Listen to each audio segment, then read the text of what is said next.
Hello and welcome to Mint Talk India. हम पढ़ रहे थे NCERT क्लास 5th मैथमेटिक्स का chapter number 4 parts and wholes, और यह है पार्ट 4 वीडियो जिसमें हम पेज नंबर 65 से लेके 70 तक के सभी क्वेश्चंस को डिटेल एक्सप्लेनेशन के साथ और पिक्चर्स के साथ सॉल्व करने वाले हैं। इस चैप्टर के स्टार्टिंग के क्वेश्चंस आपको पार्ट 1, पार्ट 2 और पार्ट 3 में मिल जाएंगे, जिसके लिंक आपको इसी वीडियो के नीचे डिस्क्रिप्शन बॉक्स में मिलेगा और लास्ट का जो एंड स्क्रीन रहेगा उस पे भी लिंक रहेगा। So let's start. इस पेज में है सबसे पहला क्वेश्चन, रुपीज़ एंड पैसा। रुपीज़ एंड पैसा के बारे में आपने अपने 3rd स्टैंडर्ड में 4th स्टैंडर्ड में बेसिक्स तो पढ़ ही लिया है। 1 रुपी जो हमारे इंडिया की करेंसी है रुपी, तो 1 रुपी जो होता है वो 100 पैसा से मिलके बनता है। यानी कि अगर कोई टॉफ़ी अगर आप ख़रीदने जाते हैं, आजकल तो सब कुछ 1 रुपी से ऊपर का ही मिलता है, लेकिन पहले के ज़माने में 1 रुपी में 2 टॉफ़ीज़ मिला करते थे। 2 टॉफ़ीज़ का मतलब एक टॉफ़ी जो होता था वो 1 रुपी का आधा 50 पैसे का होता था। 50 पैसे के नीचे के और भी बहुत सारे पैसे होते थे, जैसे यहाँ पे आप फोटो में 20 पैसा देख सकते हो, 10 पैसा देख सकते हो। पहले ज़माने में 10 पैसा 20 पैसा से भी चीज़ें खरीदी जा सकती थी। तो उसी के ऊपर हमारे कुछ क्वेश्चंस हैं।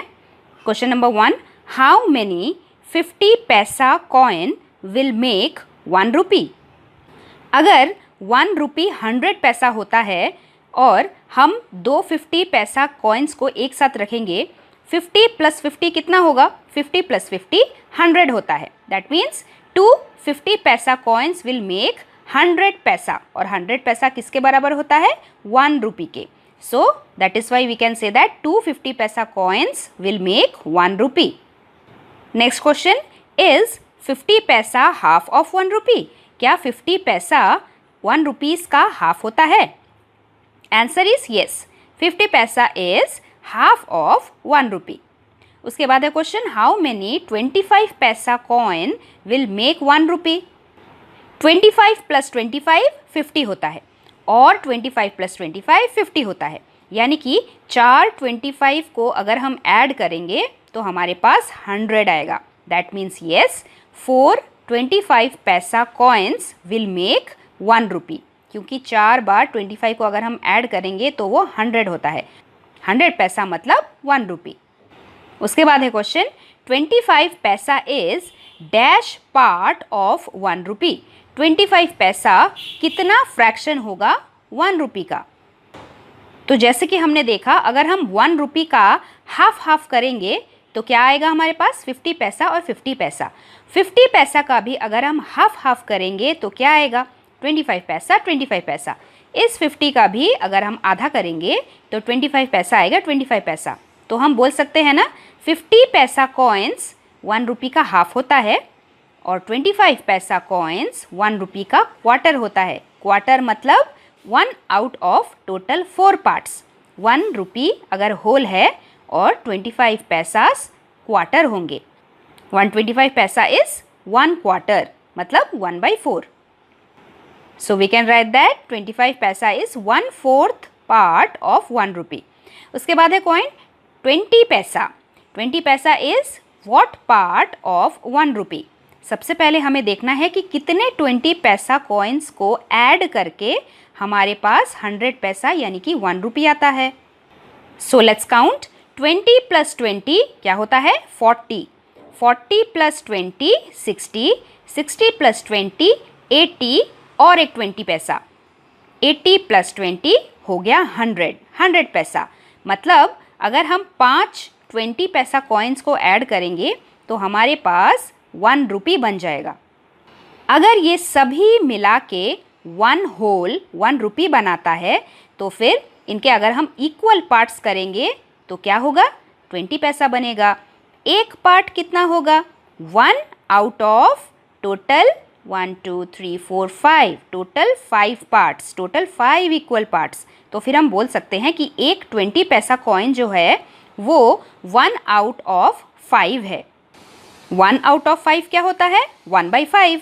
20 पैसा इज 1/5 पार्ट ऑफ 1 रुपी। अभी 10 पैसा की बारी। हाउ मेनी 10 पैसा विल मेक 1 रुपी?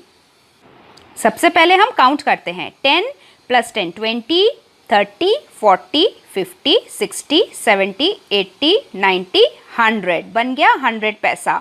मतलब अगर हम 10 कॉइन्स को एक साथ रखेंगे, 10 रुपए के कॉइन, तब हमारे पास 1 रुपी बन जाएगा। 100 पैसा इक्वल टू 1 रुपी। इसीलिए हम बोल सकते हैं अगर 1 होल को हम 10 इक्वल पार्ट्स में बांटते हैं, डिवाइड करते हैं, तब जाके हमारे पास 10 इक्वल पार्ट्स आता है। मतलब कि एक 10 पैसा कॉइन जो है वो कितना फ्रैक्शन है, 1/10 पार्ट है, क्योंकि यहाँ पे 10 इक्वल पार्ट्स है। और एक पार्ट को हम क्या बोलेंगे, 1 part out of total 10 equal parts. So what will we write? How many 10 paisa will make 1 rupee? 10 paisa coins will make 1 rupee. So 10 paisa is 1/10th part of 1 rupee. Hope you have understood very well. Now coming to the next question. And old woman's will. एक बार क्या हुआ, एक बूढ़ी औरत थी। She lived with her 3 daughters. वो बहुत अमीर थी और उसके पास 19 कैमल्स थे। एक दिन वो बहुत बीमार पड़ी। डॉक्टर्स ने डॉक्टर को बुलाया, लेकिन फिर भी डॉक्टर उसे नहीं बचा सके। उस बूढ़ी औरत की डेथ हो गई। उसके बाद डॉक्टर्स ने जब उसके मम्मी का लिखा हुआ विल पढ़ा, तब उन्होंने क्या देखा। मम्मी ने लिखा था कि out of 19 camels my elder daughter will get half of my camels, my second daughter will get 1/4 of my camels and my third daughter will get 1/5 of my camels. सबसे पहले जब हम 19 जो ऑड नंबर है उसका आधा कर पाएंगे क्या, क्योंकि अगर हम 19 को 2 से डिवाइड करने जाएंगे तो हमारे पास क्या आएगा, 9 2 18, रिमाइंडर आ जाएगा 1। अगर एल्डर डॉटर को 19 कैमल्स का आधा लेना होगा तो 19 तो पूरा बराबर बराबर इक्वल पार्ट्स में डिवाइड हो ही नहीं पाएगा, क्योंकि यहाँ पे रिमाइंडर 1 कैमल रह जाएगा। अब एक कैमल को हम आधा आधा काट के तो नहीं रह सकते ना, तो उनको हो गई problem.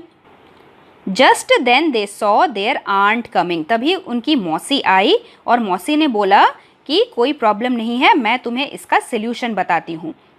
I have an idea. मौसी ने कहा, यू टेक माई कैमल, तुम मेरा एक कैमल अपने मम्मी के 19 कैमल्स में ऐड कर लो, so that you will have 20 camels now.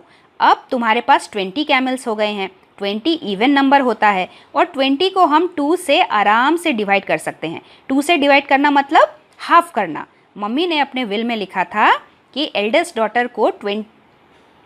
Daughter को हाफ ऑफ माई कैमल्स मिलेंगे।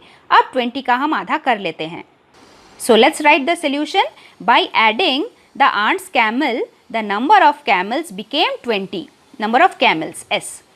अब सबसे पहले एल्डर डॉटर को कितना मिला, half of the camel. Half of the camels मतलब 1/2 multiply by 20, half of 20। 2 1s are 2, 2 10s are 20। Answer is 10 camels, यानी कि एल्डेस्ट डॉटर को कितने कैमल्स मिलेंगे, उसे 10 कैमल्स मिलेंगे। तभी मौसी ने कहा, eldest daughter you want half of the camels, don't you take 10 camels. She said to the eldest daughter, take your share. The aunty told the second daughter.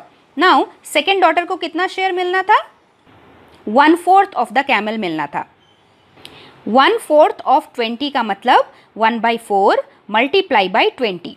Denominator और न्यूमरेटर को cancel out करने की कोशिश करेंगे। 4 1s are 4, 4 5s are 20, यानी कि second daughter अभी 5 camels लेगी। मौसी ने सेकेंड डॉटर को बोला, take your share. The aunt told the second daughter, she took 1/4 of the camels and got 5 camels. अभी तीसरी डॉटर बचती है। तीसरी डॉटर को 1/5 ऑफ द कैमल्स लेना था। 1/5 ऑफ द कैमल्स का मतलब 1/5 of 20, that is 1/5 multiply by 20। Denominator और न्यूमरेटर को कैंसिल आउट करेंगे। 5 1s are 5, 5 4s are 20, इसीलिए थर्ड डॉटर ने 4 कैमल्स लिया। So the third daughter got 4 camels.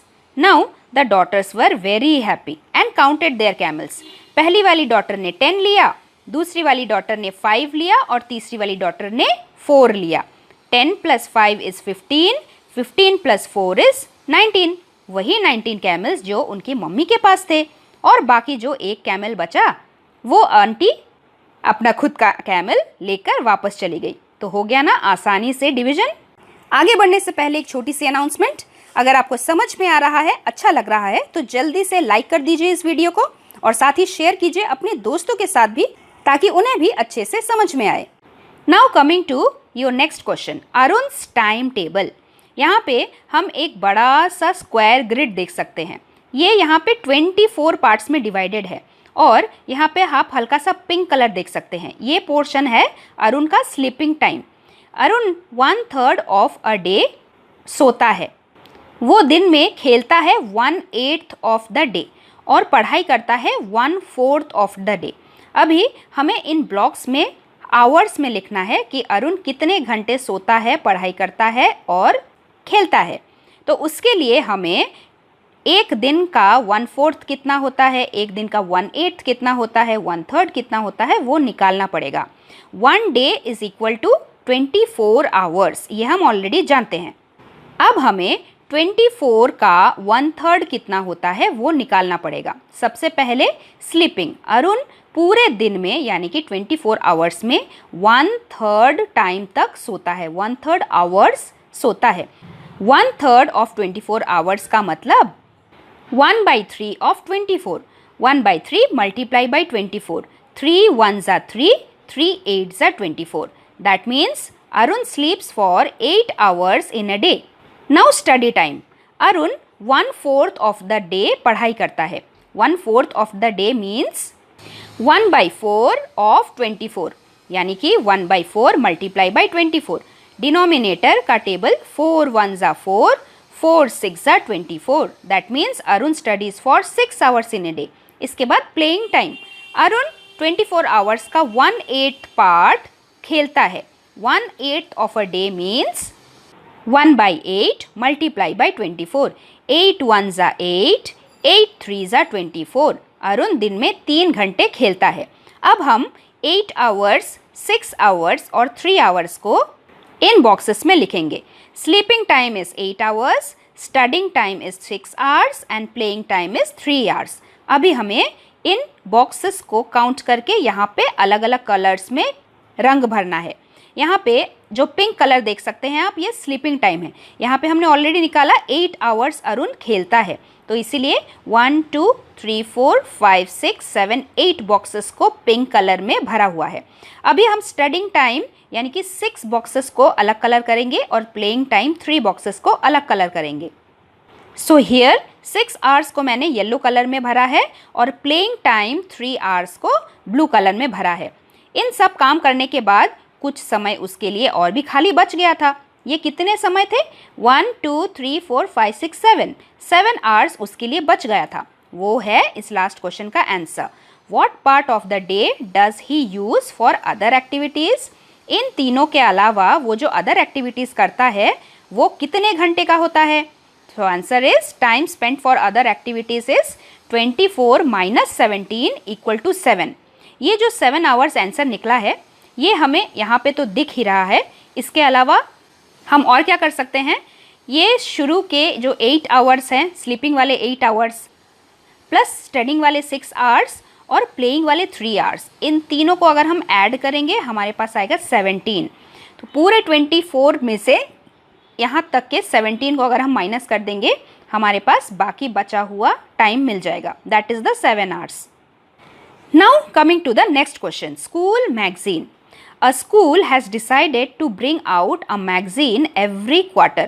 आपके स्कूल में भी ज़रूर स्कूल मैगजीन हर साल तैयार होता है।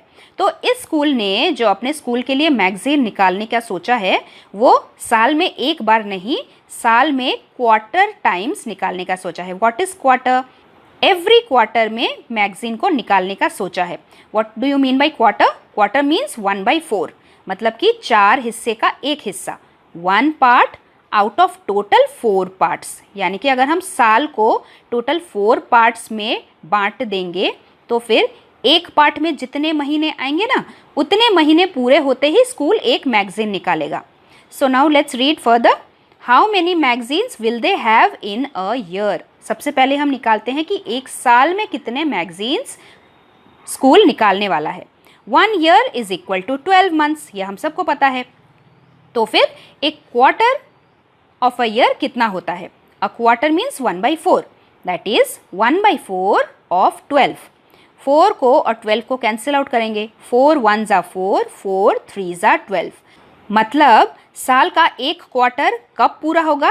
3 महीने बाद पूरा होगा। So the magazine is published after every 3 months. यहाँ पे जो आपका 1 से 12 नंबर तक दिखाया गया है वो मंथ्स को दिखाया गया है। यह है जनवरी, फरवरी, मार्च, अप्रैल, मई, जून करके पूरा दिसंबर तक। तो सबसे पहले हम टिक मार्क लगाते हैं कि कौन से मंथ के एंड में मैगजीन को पब्लिश होना है। That is in the month of March, in the month of June, in the month of September and in the month of December. So how many magazines will they have? They will have 4 magazines in a year. Coming to the next question, that is Sleeping Beauty. Have you heard of Kumbhakarna? Ravana का भाई जो साल के आधे हिस्से में सोता रहता था। एक साल का आधा हिस्सा कितना होता है? 6 months, क्योंकि 12 का आधा 6 होता है। आपको उसी से रिलेटेड कुछ क्वेश्चंस का आंसर बताने हैं। Most people sleep for about 8 hours a day. एक दिन में यानी कि 24 आवर्स में एक नॉर्मल इंसान 8 घंटे सोता है, और अगर नहीं सोता तो सोना चाहिए ताकि हमारे दिमाग को थोड़ा रेस्ट मिल सके। क्वेश्चन है then what part of a day is it? मतलब ये जो 8 आवर्स है वो 24 आवर्स का कितना पार्ट होता है? So let's write the solution. 1 day means 24 hours. 24 hours क्या है? टोटल आवर्स, मतलब कि टोटल पोर्शन जो हम डिनोमिनेटर में लिखते हैं। अगर हम एक दिन को एक एक घंटे में बांट रहे हैं, मतलब हम कितने टुकड़े कर रहे हैं एक दिन के?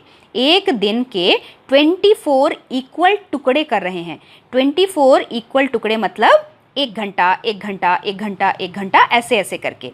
दैट मीन्स हम डिनोमिनेटर में लिखेंगे 24, और यहाँ पे क्वेश्चन पूछ रहे हैं कि 8 आवर्स पूरे दिन का कितना पार्ट है, इसीलिए 8 आवर्स का फ्रैक्शन हम ऊपर लिखेंगे। 8/24 हमारा फ्रैक्शन बनता है। अब ये 8 और 24 दोनों इवन नंबर है, इसीलिए हम इन दोनों को रिड्यूस करके कैंसिल आउट करके और भी लोअर टर्म्स में आंसर बना सकते हैं।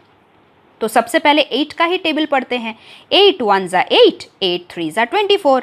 So answer is 1/3।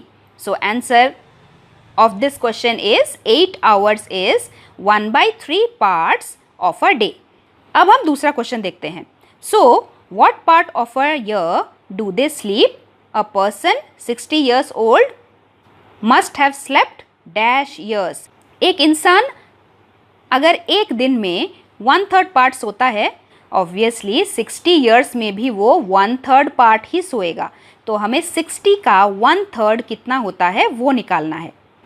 So here is the statement, people sleep for 1/3 part of a day. That means people will also sleep for 1/3 part of a year. और इसीलिए a person who is 60 years old must have slept for 1/3 of 60 years. 1/3 of 60 का मतलब है of की जगह multiplication का sign आता है। 1/3 मल्टीप्लाई बाई 60। अब डिनोमिनेटर और न्यूमरेटर को कैंसिल करेंगे। 3 1 ज़ा 3, 3 20 ज़ा 60। इतना बड़ा टेबल तो आपको आएगा नहीं, तो आप 60 को डिवाइड करेंगे, रफ वर्क में डिवीजन करेंगे, 3 से डिवाइड करेंगे और आपके पास 20 आंसर आएगा। एक 60 साल का इंसान अपने ज़िंदगी में कितना सो चुका है? वो 20 ईयर्स के बराबर जितना समय सो चुका है। Now coming to the last question of your chapter. बहुत खुशी हुई होगी आपको। इसमें है कीर्ति की शॉपिंग लिस्ट, जिसमें आइटम्स के साथ प्राइसेस पर केजी दिया हुआ है। लेकिन ये वीडियो ऑलरेडी इतना बड़ा हो चुका है, इसीलिए हम इस टॉपिक को अपने नेक्स्ट पार्ट में कवर करेंगे, because this is a very important topic. इसमें हम addition of fractions, conversion of mixed fraction into improper fraction, उन सब चीज़ों को वर्ड प्रॉब्लम के जरिए और भी अच्छे से समझेंगे। So stay tuned with me for the most important topic of this chapter in our part 5 video. Till then, thank you very much and God bless you all. Thanks for watching and do like, share, subscribe our channel Mint Talk India for more upcoming videos.